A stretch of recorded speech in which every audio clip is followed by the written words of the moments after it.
opravdu dobrý.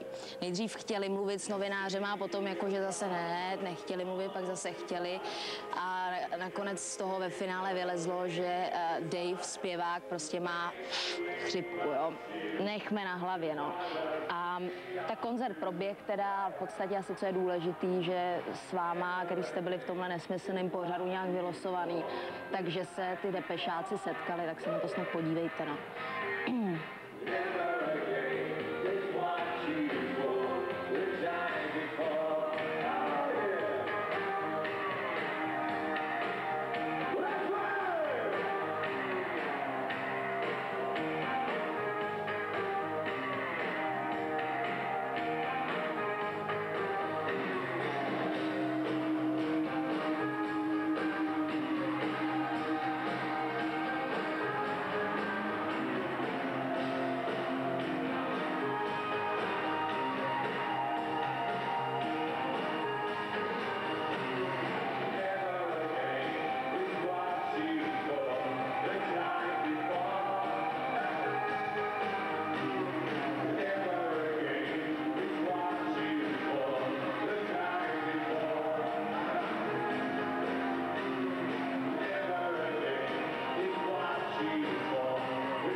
No a bezesporu teda tou poslední a pro mě dobrou zprávou a myslím si, že teď je fakt čas na to, aby